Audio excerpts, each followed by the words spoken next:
Vamos a ver ahora decaimientos y leyes de conservación. Una de las propiedades más generales de las partículas elementales es su tendencia a desintegrarse. Casi lo podríamos tomar como un principio universal que cada partícula que tengamos decae en partículas más livianas, salvo que haya alguna ley de conservación. Por ejemplo, ¿qué pasa con el fotón? Va a ser estable. ¿Qué ley de conservación protege al fotón? Bueno, el fotón tiene masa cero. Así que no tenemos nada más liviano para que pueda decaer como pasa en otras partículas. ¿Qué pasa con el electrón? También es estable, pero en este caso tenemos que es la partícula más liviana cargada. Así que acá lo que estaría salvando es la conservación de carga, porque si bien tenemos otras partículas cargadas, resulta que son todas más pesadas, así que no puede decaer en ninguna de las que tenemos. También tenemos el protón. Se presume que es estable, y en este caso lo que salva es la conservación del número bariónico. Lo mismo va a pasar con el neutrino, pero en este caso va a ser estable por la conservación del número leptónico. Por ejemplo, en el caso del protón, al ser el barión más liviano, no hay más bariones para los cuales el protón pueda decaer. Por conservación de número bariónico no puede decaer en cualquier cosa. En el caso del neutrino nos referimos al más liviano de todos, que es el neutrino electrónico. No lo estamos diciendo, pero lo mismo va a valer para el positrón, para el antiprotón y para el antineutrino. Pero para la mayoría de las partículas vamos a tener un decaimiento espontáneo. Inclusive el neutrón también decae, más allá que en el ambiente del núcleo atómico se vuelve estable. Es por esto que en la práctica el mundo está lleno de protones, neutrones, electrones, fotones, neutrinos, y después cosas más exóticas se crean de vez en cuando por colisiones, pero no duran mucho. Cuando decimos espontáneo es que son tiempos insignificantes. Cada partícula va a tener su tiempo de vida medio característico, llamado tau. Por ejemplo, el del muón es 2.2 por 10 a la menos 6 segundos. Para el pión más es 2.6 por 10 a la menos 8 segundos. Y para el pión neutral es 8.3 por 10 a la menos 17 segundos. Pero eso no es todo, porque también tenemos los modos de decaimiento. Por ejemplo, la partícula K+ va a tener un 64%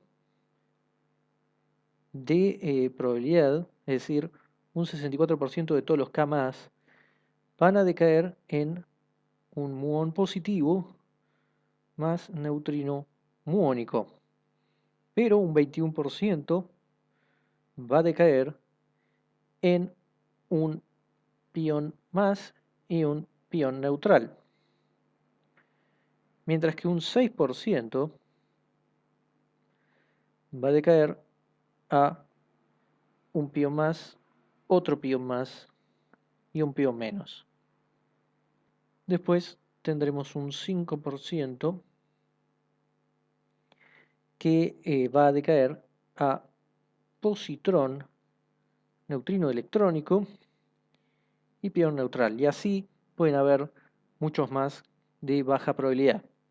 Uno de los objetivos de la teoría de partículas elementales es calcular cuáles son estos tiempos de vida y cuáles son todas estas tasas de decaimientos. Un decaimiento dado va a estar gobernado por una de las tres fuerzas de las que hemos hablado: fuerza electromagnética, fuerza nuclear fuerte y fuerza nuclear débil. Por ejemplo, acá tenemos tres decaimientos distintos. Vamos a tener que el decaimiento del delta más en un protón y un pión positivo va a estar gobernado por la fuerza fuerte.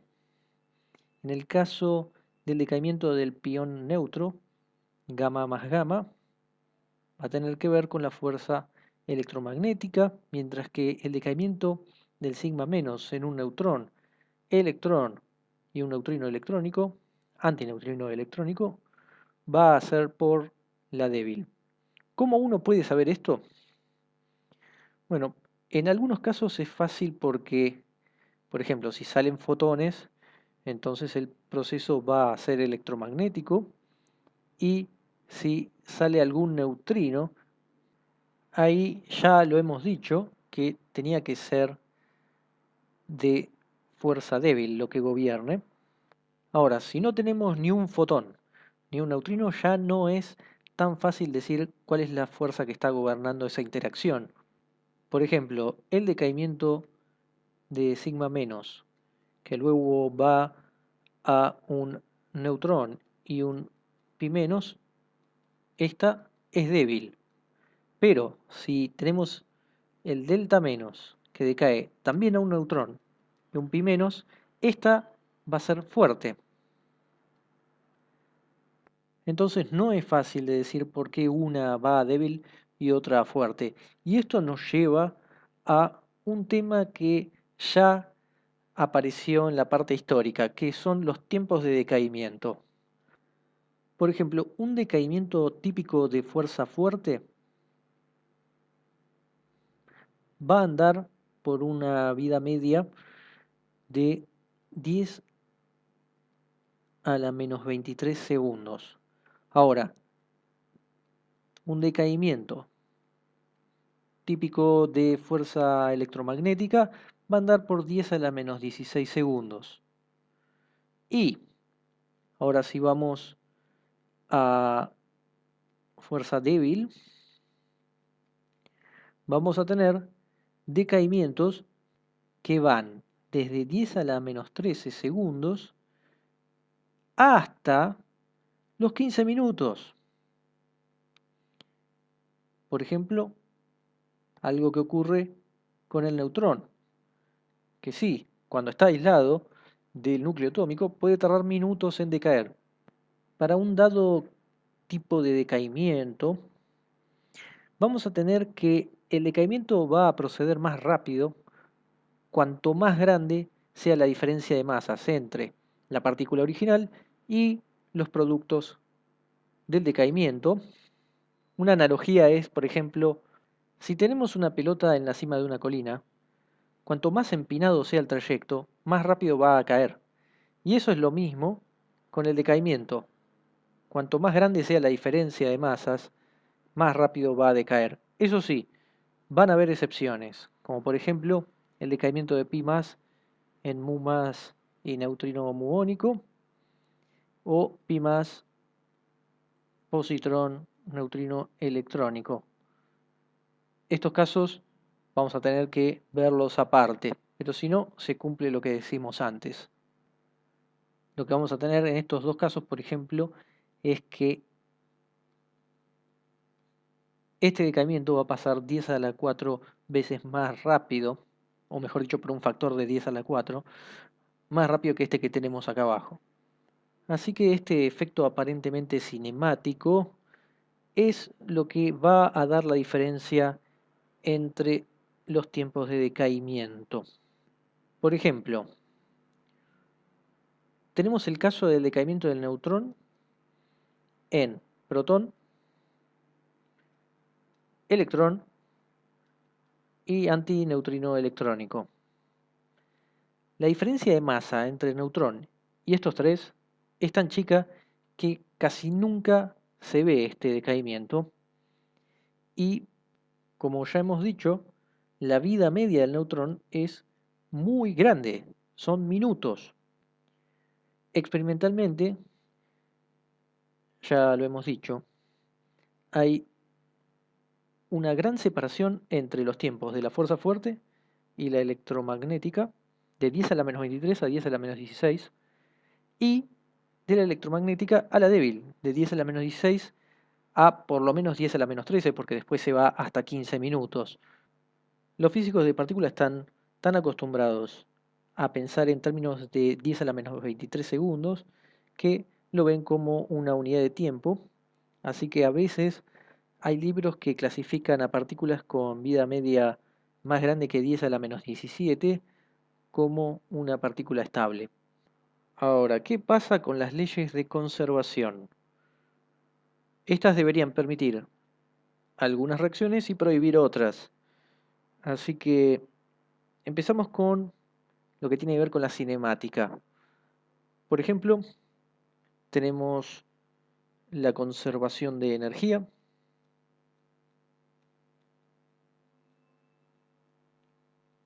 y conservación de momento.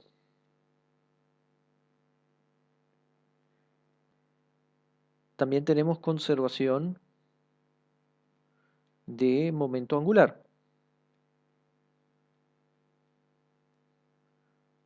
Por ejemplo, el hecho de que una partícula no pueda decaer espontáneamente en partículas más pesadas, eso es consecuencia de conservación de energía.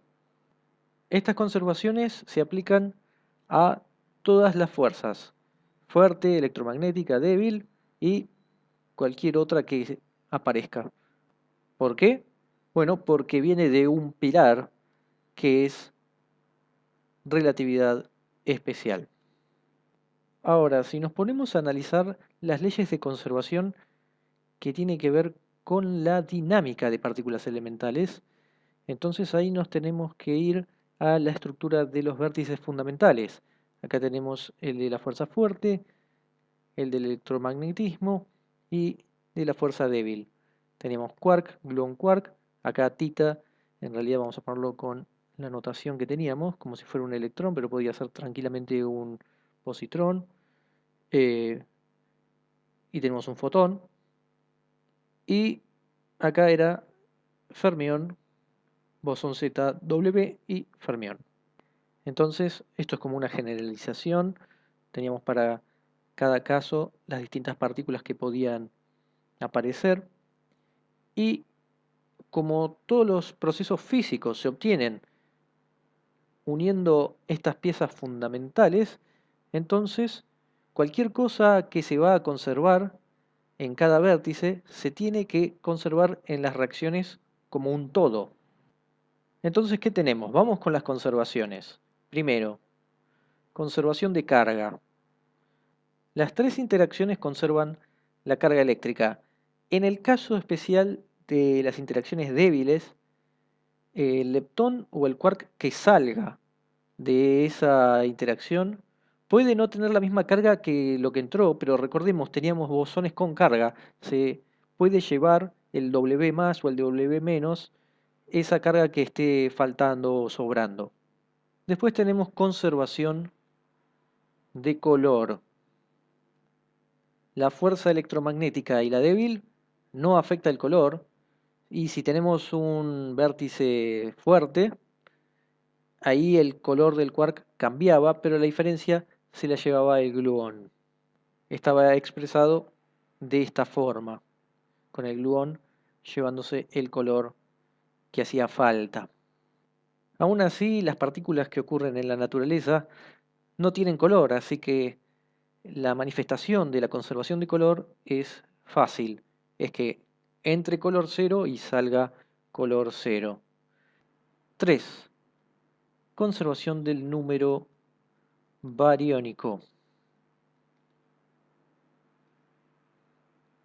En este caso, si tenemos algún vértice primitivo, Si entra un quark, sale un quark. Así que el número de quarks presentes es constante. En esta aritmética de quarks, uno contaría entonces un antiquark como negativo, de modo que si tenemos un vértice que sea Q más anti-Q, gluón, entonces el número de quarks sería 0, 1 menos 1, 0. Pero nosotros nunca vemos quarks individuales, solo bariones, que eso sería con un número de quarks, por ejemplo, de 3, y antibariones de menos 3. Y si tenemos mesones, que son quark-antiquark, en general tenemos un número 0. Así que en la práctica es más conveniente hablar de conservación de número bariónico que número de quarks. Así que tendríamos un número bariónico de 1/3 para un quark. Observemos que no hay número mesónico, por llamarlo así, ya que los mesones tienen número de quark 0. Eso significa que en cualquier colisión o decaimiento uno puede producir tantos mesones como uno quiera porque vamos a tener conservación de energía. Así que en principio no hay ninguna razón para poner un límite al número de mesones. Pasamos al número 4, número leptónico. Las fuerzas fuertes no tocan leptones. Recordemos leptones, por ejemplo, electrón, neutrino electrónico, muón, neutrino muónico y así. Solo tenemos interacciones electromagnéticas y débiles. En el caso de fuerza electromagnética o interacción electromagnética, vamos a tener que entra una partícula y sale la misma partícula, como tenemos acá, y tenemos un fotón en el medio. En el caso de una interacción débil, ahí tenemos una partícula que entra, un leptón, y después no necesariamente el mismo, por eso acá cuando pusimos fermiones hay un F', diciendo no necesariamente tiene que ser el mismo. Si bien no es el mismo, sí tiene que ser un leptón. Entonces tenemos conservación del número leptónico. Tampoco hasta ahora se ha visto cruce entre las generaciones de leptones, por lo tanto tendríamos también conservación de número electrónico, número muónico y número tauónico. Esto lo ponemos por ahora porque, como ya hemos dicho varias veces, las oscilaciones de neutrinos puede cambiar esto. Conservación número 5, la conservación del sabor. El sabor se conserva en un vértice fuerte o electromagnético, pero no en uno débil. Lo dijimos en la parte de interacción débil, cargada. Para quarks, el sabor podía cambiar. Ahora, como las interacciones débiles son débiles, vamos a decir que hay muchos sabores que se conservan aproximadamente. Por ejemplo, lo que llevó a Hellman a introducir la noción de extrañeza era justamente porque parecía que había una conservación de eso. Por ejemplo, acá tenemos la interacción pi menos, protón, K más, sigma menos. Esta interacción se ve y después tenemos otra que no se ve, que es pi, esta es menos, otra es protón y no va a pi más y sigma menos. ¿Qué es lo que pasa? Que la primera conserva la extrañeza y la segunda no. Eso lo podemos ver porque acá tenemos un anti-quark strange y acá un quark strange, así que la extrañeza total es 0, mientras que acá hay un 1 y de este lado no hay Ninguno, o sea, acá hay extrañeza 0, acá hay extrañeza 0, acá hay extrañeza 0 y acá hay extrañeza 1. Y esta fue la razón por la cual Hellman dijo se tiene que conservar la extrañeza. Lo que pasa es que estas interacciones pueden ser posibles, pero a veces están compitiendo con un proceso fuerte, mucho más probable, que termina conservando la extrañeza. Eso es lo que pasa cuando compite la fuerza fuerte con la débil. En general, la fuerte va a ganar. Ahora, la cosa puede cambiar en decaimientos, porque ahora podemos no tener procesos fuertes ni electromagnéticos. Vamos al caso de la partícula lambda. Es el barión extraño más liviano. Por lo tanto, si tiene que decaer, tiene que ir a un neutrón o protón más algo más. El barión K es más pesado, no tiene muchas opciones de partículas que sean más livianas y que sean bariones. Así que si el lambda decae, la extrañeza no se puede conservar y la reacción tiene que ir con la interacción débil. El lambda decae, tenemos un 64% de que vaya a protón más pi menos y un 36% de que vaya a neutrón y un pi neutral.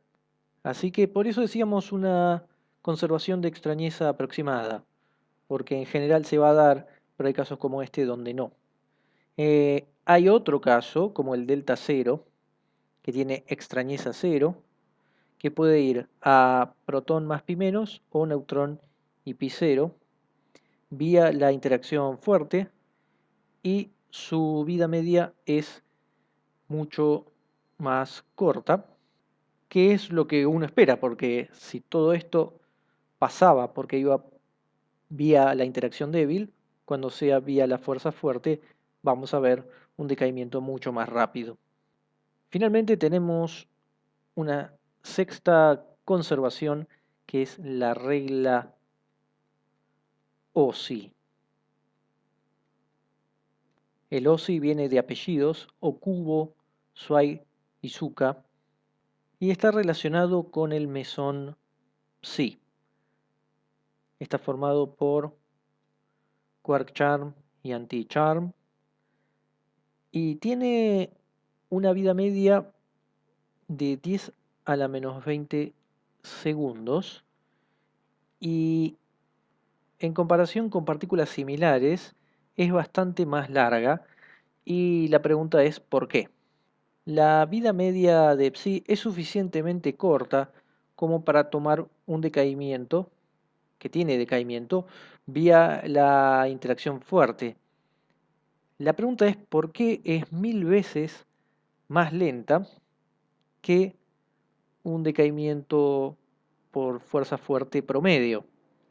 Lo que pasó es que Okubo, Swai e Izuka observaron que el mesón Phi, formado por un quark strange y un anti-strange, decaía muchas más veces en 2K que en 3 pi. Y lo que ocurre es que la diferencia de masas es mucho más favorable para los pi que los K.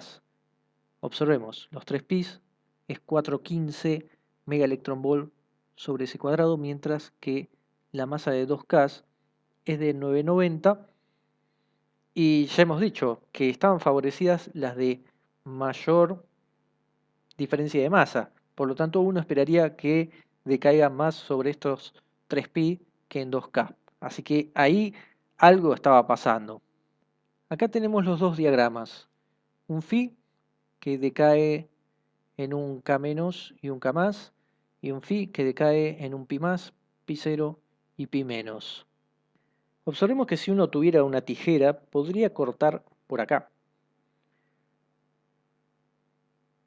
las líneas de los gluones, separando dos procesos distintos. La regla OSI nos dice que estos procesos se pueden sacar.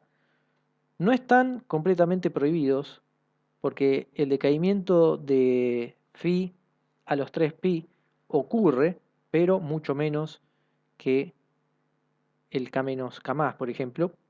La regla OSI está asociada a la libertad asintótica en el siguiente sentido. Observemos acá, tenemos tres gluones y que de cada uno sale un par